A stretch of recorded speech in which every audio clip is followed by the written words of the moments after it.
Hello, how are you all doing today? நீங்கள் எல்லோரும் எப்படி இருக்கீங்க? என் பேர் ஜலால். இப்போ ஒரு 20 தமிழ் சென்டென்சஸ் பார்ப்போம். 20 தமிழ் வாக்கியங்கள் பார்ப்போம். அதை 2 விதமாக டிரான்ஸ்லேட் பண்ணலாம். ஒன்று சாதாரணமாக எல்லாரும் பேசுகிற மாதிரி பேசலாம். இன்னொன்று கொஞ்சம் ஸ்மார்ட்டாக, அழகாக, ப்ரீஃபாக, அதாவது சுருக்கமாக நேட்டிவ் இங்கிலீஷ் ஸ்பீக்கர்ஸ் பேசினா எப்படி இருக்குமோ அப்படி உள்ள லாங்குவேஜ், அப்படி உள்ள சென்டென்ஸும் நான் இந்த லெசனில் சொல்லித்தரேன். ஸோ நான் அப்படி இந்த 2வது வகையாக உள்ள சென்டென்ஸு நீங்கள் பேசி பழகிட்டிங்கன்னா உங்கள் இங்கிலீஷு ரொம்ப நல்லா இருக்கும், அட்ராக்டிவாக இருக்கும். ஸோ அதையும் இந்த லெசனில் பழகலாம். அதுக்கு பிறகு towards the end of this lesson சில போனஸ் டிப்ஸும் நான் கொடுக்குறேன், அதையும் பார்க்கலாம். வாங்க பார்க்கலாம்.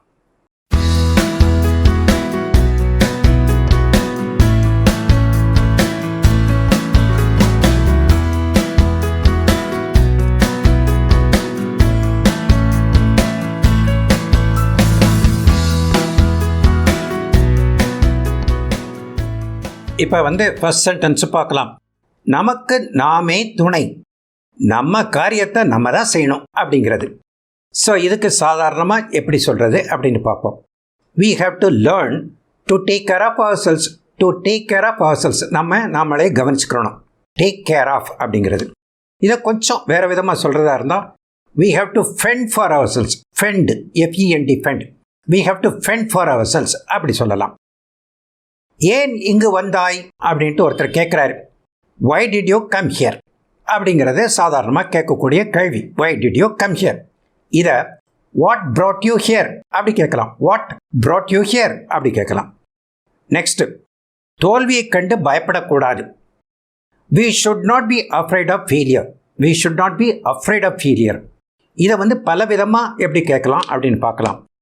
you must know how to deal with failures. how to deal with failures-னா ஃபெயிலியர்ஸை எப்படி டேக்கிள் பண்ணுறது, சமாளிக்கிறது அப்படின்ட்டு உனக்கு தெரியணும். how to deal with failures அப்படின்னு சொல்லலாம். failure is part of the game. அதாவது விளையாட்டில் எல்லாம் ஃபெயிலியர், தோக்குறதுலாம், வெற்றி தோல்வியெல்லாம் சகஜம் அப்படின்னு சொல்கிறோம்ல, இதில் விளையாட்டுன்னு சொல்லக்கூடாது, லைஃப்பில் அப்படின்னு வச்சுக்கலாம். So failure is part of the game அப்படி சொல்லலாம். Failure is only a learning experience. Learning எக்ஸ்பீரியன்ஸ்னால் படிக்கக்கூடிய அனுபவம், அதாவது படிப்பிக்க வைக்கக்கூடிய அனுபவம். So learning experience, failure is only a learning experience அப்படின்ட்டு வச்சுக்கலாம். நெக்ஸ்ட்டு, எல்லாம் ஒன்று தான், ரெண்டும் ஒன்று தான்ப்பா அப்படின்னு சொல்கிறாங்கல்ல, அதுக்கு போத் ஆர் சிமிலர் அப்படின்னு சொல்லலாம். தே ஆர் த சேம் அப்படின்னு சொல்லலாம். இதை வேறு விதமாக எப்படி சொல்லலாம்னா both are one and the same, one and the same. அண்டுக்கு அந்த டியை கொஞ்சம் குறைச்சி சொல்லணும், அதை ரொம்ப உச்சரிக்கக்கூடாது. both are one and the same அப்படி சொல்லலாம். it comes down to the same thing. it comes down to the same thingனா கொட்டி கழிச்சு பார்த்தா எல்லாம் ஒன்று தான் அப்படின்னு சொல்கிறோம்ல, அதுக்கு தான். So it comes down to the same thing அப்படின்னு சொல்லலாம். நான் ஆரம்பத்திலிருந்து தொடங்கணும். I have to start from the beginning. ஆரம்பம்னா beginning. so I have to start from the beginning அப்படின்ட்டு சாதாரணமாக பேசுகிறத எப்படி பேசலாம்னா I have to start from the scratch. from the scratch. ஸ்க்ராட்ச்னா சொரிகிறது, பரண்டுறது அப்படின்ட்டு மீனிங். ஆனால் இங்கே ஸ்க்ராட்சுக்கு மீனிங் பிகினிங் அப்படின்னு வச்சுக்கலாம். So I have to start from the scratch அப்படி சொல்லலாம். I have to start from the scratch அப்படின்னு சொல்லலாம். சில கேள்விகள் கேட்கலாமா, ஒன்ட்ட 1-2 கேள்வியை கேட்கலாமாப்பா அப்படின்னு கேட்குறாரு. அதுக்கு சாதாரணமாக எப்படி சொல்வீங்கன்னா can I ask you just 2 questions அப்படின்னு சாதாரணமாக எல்லோரும் கேட்குறதான். Can I ask you 2 questions அப்படின்ட்டு இதை இப்படி கேட்கலாம். Can I ask you a couple of questions? couple of questionsங்கிறது கேட்குறதுக்கு நல்லா இருக்குது. ஸோ இப்படி சொல்லலாம். 2 வாரத்தில் அப்படின்னு சொல்கிறதுக்கு couple of weeks, 2 மாதத்தில் couple of months, 2 நாட்களில் couple of days அப்படின்ட்டு அந்த couple of அப்படின்ட்டு சொல்லி பழகுனா உங்களுக்கு அந்த இங்கிலீஷு கொஞ்சம் ஸ்டைலாக இருக்கும். நெக்ஸ்ட்டு, செல்வாக்கு உள்ளவர்கள் சொன்னால்தான் வேலை கிடைக்கும். அதாவது some influential persons should recommend you for the job. So அந்த ஜாபு கிடைக்கிறதுக்கு சம் இன்ஃப்ளூயன்ஷியல் பர்சன்ஸ். இன்ஃப்ளூயன்ஷியல் பர்சன்னா யாருன்னா வெல் கனெக்டட் பீப்புள், நல்ல எல்லாரோடையும் கனெக்ஷன் உள்ள people. Or big shots. Big ஷாட்னா ரொம்ப செல்வந்தர்கள் அப்படின்னு அர்த்தம். பிக் ஷாட்ஸ் இல்லாட்டா விஐபி, அவங்க சொன்னால் தான் இந்த வேலை கிடைக்கும் அப்படின்ட்டு சாதாரணமாக எல்லோரும் சொல்கிறதான். அதுக்கு இப்படி சொல்லலாம். You have to pull some strings to get the job. Pull some strings. ஸ்ட்ரிங்ஸ்னால் ஒரு நூல் கயிறுன்னு அர்த்தம். ஒரு நூலை கயிறை இழுக்கணும் அப்படின்ட்டு. ஸோ இது வந்து ஒரு இடிமேட்டிக் எக்ஸ்பிரஷன் தான். You have to pull some strings to get the job அப்படின்னு சொல்லலாம். தப்பு விட்டுத்தான் பழக முடியும் அப்படின்னு சொல்கிறாங்க. Mistakes are common when we learn anything அப்படின்னு சொல்கிறாங்க. இதை கொஞ்சம் நல்ல விதமாக சொல்கிறதா இருந்தால் we learn things by trial and error. by trial and error.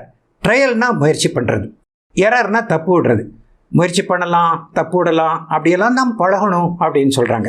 we learn things by trial and error. Next, அவனை எதிர்பாராத விதமாக சந்தித்தேன். I met him accidentally. இதை வந்து கொஞ்சம் நல்லா வேறு விதமாக சொல்கிறதாண்டா I bumped into him அப்படின்ட்டு. பம்ப் அப்படின்னா முட்டுறது அப்படின்னு அர்த்தம். I bumped into himனா ஸோ இடையில திடீர்னு பார்க்கும்போது 2 வாரம் சந்திச்சுக்கிட்டோம், முட்டிக்கிட்டோம் அப்படி. 2 வாரம் சந்திச்சுக்கிட்டோம் அப்படின்னு அர்த்தம், முட்டிக்கிட்டோன்னு அர்த்தம் இல்லை. I bumped into him அப்படின்னு சொல்லலாம். நெக்ஸ்ட்டு, இங்கே எல்லா பொருளும் கிடைக்கும் அப்படிங்கிறத you can get everything here. இது சாதாரணமாக சொல்கிறது, எல்லாரும் சொல்கிறது தான். இதை இப்படி சொல்லலாம், you can get pretty much everything here. pretty much அப்படிங்கிறத சொல்லி பழைக்காங்க. யூ can get pretty much everything here. pretty much everything here அப்படின்னு சொல்லலாம். இப்போ நெக்ஸ்ட் பார்க்கலாம். இப்போ நெக்ஸ்ட் சென்டென்ஸ் பார்ப்போம்.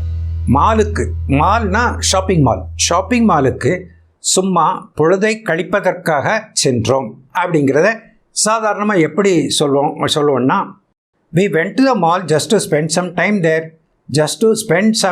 there. அப்படின்னு சொல்லுவோம். இதை கொஞ்சம் ஸ்டைலாக சொல்கிறதா இருந்தால் we went to the mall just to hang out and chill. hang outனா அப்படி ஜாலியாக பொழுத கழிக்கிறதுக்கு, ஒரு எய்ம் இல்லாமல் பர்பஸ் இல்லாமல் சும்மா சுற்றி பார்க்குறதுக்கு பேர் வந்து ஹேங் அவுட் அப்படின்னு பேர். சில்லுன்னா கொஞ்சம் ரிலாக்ஸ் பண்ணுறது, ஒரு டென்ஷன் இல்லாமல் ரிலாக்ஸ் பண்ணுறதுக்கு வந்து சில் அப்படின்ட்டு பேர். So we went to the mall just to hang out and chill. Next sentence, அவர்கள் எப்போதும் இணைந்து இருக்கிறார்கள், மனம் ஒத்துப்போய் விட்டது. they have understood each other well. they are always together. இதை வந்து டிஃப்ரெண்ட்டாக எப்படி சொல்லலாம்னா they gel well. GEL gel well. they get along well with each other. எப்படி சொல்லலாம். நெக்ஸ்ட் வந்து திட்டப்படி செய்யுங்க. So do it according to the plan அப்படிங்கிறது சாதாரணமாக சொல்கிறது. இதை வந்து ஸ்டிக் டு த பிளான் அப்படிங்கிற, ஸ்டிக்குனா ஒட்டுறது அப்படின்னு அர்த்தம். பிளானோட ஒட்டி போய்ங்க அப்படி நம்ம டிரான்ஸ்லேட் பண்ணக்கூடாது. ஸ்டிக் டு த பிளான்னா திட்டப்படி செய்யுங்கள் அப்படின்னு அர்த்தம். நெக்ஸ்ட் வந்து சட்டப்படி செய்யுங்கள்.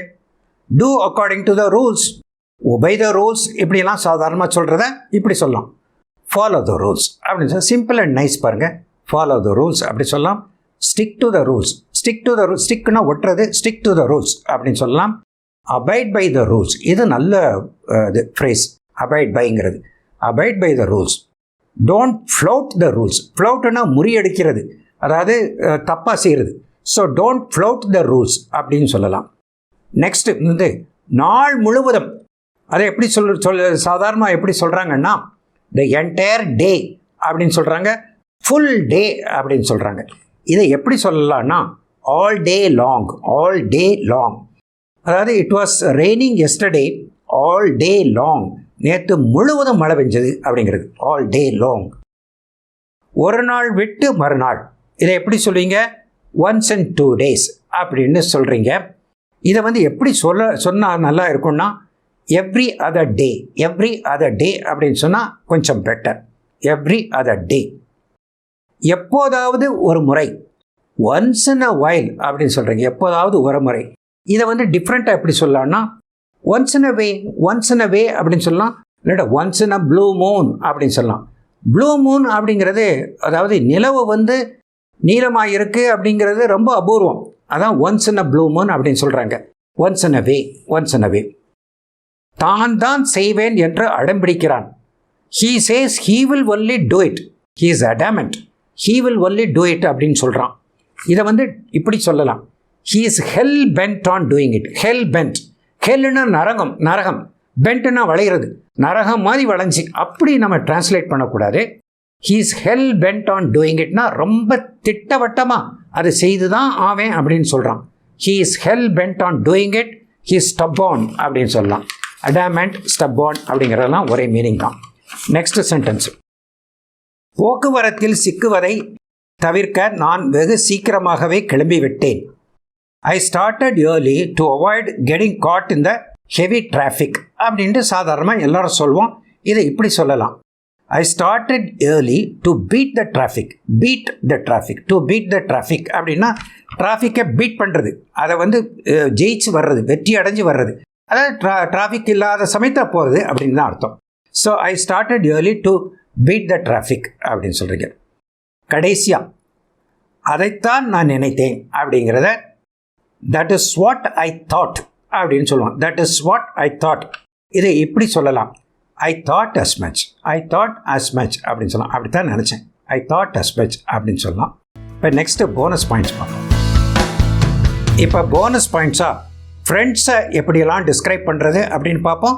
சில ஷார்ட் எக்ஸ்ப்ரெஷன்ஸும் பார்ப்போம். ஃபஸ்ட்டு வேர்டு பட்டி. பட்டினாலும் ஃப்ரெண்டு தான். பட்டிஸ்னால் ஃப்ரெண்ட்ஸ்னு அர்த்தம். மை ஓல்ட் காலேஜ் பட்டி is the one person I can always turn to. என்னுடைய பழைய காலேஜ் சிநேகிதன் தான் ஒரு ஆள், அதாவது எனக்கு பிரச்சனைனா அவனை தான் போய் பார்ப்பேன் அப்படின்னு சொல்கிறீங்க. So buddy is friend. Next word is pal. பாலுக்கும் ஃப்ரெண்டுன்னு தான் பேர். We have been pals since we were kids. நாங்கள் சின்ன பிள்ளையிலேருந்து நாங்கள் 2 பேரும் ஃப்ரெண்ட்ஸாக இருக்கிறோம் அப்படின்னு சொல்கிறீங்க. அதுக்கப்புறம் ஹே மேட் அப்படின்னு கூப்பிட்றாங்க. மேட்னா இப்போ கிளாஸ்மேட்டு, ரூம்மேட் அப்படின்லாம் இருக்குல்ல, அதுதான் ஹே மேட் அப்படின்னு கூப்பிட்றாங்க. அதோட ஹீ இஸ் மை சம் அப்படிங்கிறாங்க. அவன் எனக்கு ஃப்ரெண்ட் அப்படிங்க. சம்ங்கிறதுக்கும் ஃப்ரெண்டு தான் மீனிங்கு. வி ஆர் பாசம் ஃப்ரெண்ட்ஸ். நாங்கள் 2 பேரும் உயிர் தோழர்களுக்கு பாசம் ஃப்ரெண்ட்ஸ் அப்படின்னு சொல்லலாம். அதுக்கப்புறம் ஃப்ரெண்ட்ஸுக்குள்ளே எப்படி கூப்பிடுவாங்க? ஹே கைஸ் அப்படின்னு கூப்பிடலாம். இல்லாட்டா ஒருத்தனுக்கு ஒருத்தனுக்கு கூப்பிடலாம். ஹே டியூட் அப்படின்னு கேட்கலாம். டியூடுனா கொஞ்சம் இளக்காரமாக சொல்கிற மாதிரி ஹே டியூட் அப்படின்னு சொல்கிறாங்க. அதுக்கப்புறம் நெக்ஸ்ட் வேர்டு வாட் மேன் அப்படிங்கிறாங்க. இடையில வாட் மேன், என்னப்பா அப்படிங்கிற மாதிரி. ஓ மேன் அப்படின்ட்டு சில எக்ஸ்ப்ரெஷன்ஸ் கொடுக்குறாங்க பேசும்போது. ஓ மேன் அப்படின்ட்டு. இந்த சமயத்தில் மேன் ஃப்ரைடே அப்படிங்கிற ஒரு எக்ஸ்ப்ரெஷன் சொல்லி கொடுக்குறேன். மேன் ஃப்ரைடேனா என்னென்னா an efficient and devoted aide or employee who is almost a right hand man. நமக்கு பக்கபலமாக ஒரு ரைட் ஹேண்ட் மேனாக இருக்கிறானே நம்மளுடைய எம்ப்ளாயி, அவனுக்கு பேர் மேன் ஃப்ரைடே அப்படின்னு சொல்கிறாங்க. அப்போ நெக்ஸ்ட் வேர்டு இஸ் பியர். பியர்னா சக தொழிலாளிகள் அர்த்தம். பியர் ஜெலசி, பியர் ப்ரெஷர் அப்படின்னா இருக்குது. ஒரு சக தொழிலாளிக்கு ஒருத்தனுக்கு நல்ல பேர் இருக்குது, மேனேஜர் எப்போதும் மெச்சி பேசுகிறாரு, அவனுக்கு ப்ரொமோஷனுக்கு சான்ஸ் இருக்குது அப்படின்னா உங்களுக்குள்ள ஒரு ஜெலசி வரும், அதாவது பொறாமை வரும். அதுக்கு ப்ரெஷரை பில்ட் பண்ணும், அதாவது பியர் ப்ரெஷர் உண்டாக்கும். ஸோ இதுக்கு பேர் பியர் ப்ரெஷர், பியர் ஜெலசி அப்படின்னு பேர். நெக்ஸ்ட் சில ஷார்ட் எக்ஸ்ப்ரெஷன்ஸு பார்ப்போம். எஸ்ஸுக்கு என்ன ஷார்ட் எக்ஸ்ப்ரெஷன்ஸு அதே மாதிரி தெரிஞ்சிருப்பீங்க. யா அப்படின்னு சொல்கிறாங்க, யா அப்படின்னு சொல்கிறாங்க. இப்போலாம் எப் அப்படிங்கிறாங்க. எப், ஒய்இபி, எப், எப்புங்க. ஏப் இல்லை, ஏப்புன்னா ரொம்ப வளவளன்னு பேசுகிறது. He is aping a lot அப்படின்னு சொல்கிறாங்க. ஸோ எப் அப்படின்னா எஸ்ன்னு அர்த்தம். அதுமாதிரி நோப் அப்படின்னா நோ அப்படின்னு அர்த்தம். So that's really what she said. அவள் அப்படி தான் சொன்னாளா? எப் அப்படிங்கிறீங்க, இல்லாட்ட நோப் அப்படின்னு சொல்கிறீங்க. ஸோ அதுக்கு அடுத்த எக்ஸ்ப்ரெஷன் ஃபேபுலஸ் அப்படிங்கிறது பதிலாக ஃபேப் அப்படின்ட்டு ஷார்டன் பண்ணி சொல்கிறாங்க. அதாவது ஃபேபுலஸ்னால் என்ன மீனிங்னா ஆசம், பியூட்டிஃபுல், மார்வலஸ் அப்படின்லாம் பேர். அதை ஷார்ட்டாக ஃபேப் அப்படின்னு சொல்கிறாங்க. We had a fab time அப்படின்னு சொல்கிறாங்க. We had a fabulous time அப்படின்ட்டு சொல்கிறதுக்கு பதிலாக. அதுக்கப்புறம் கடைசியாக இந்த ப்ரைஸ் பாரு, இட்ஸ் அப்ராக்ஸ் 250 அப்படிங்கிறாங்க.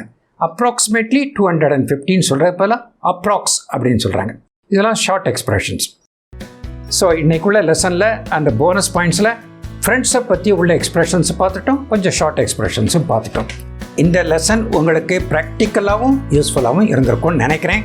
If you feel so and if you like the way I teach you, please click the like button and share this video among your friends.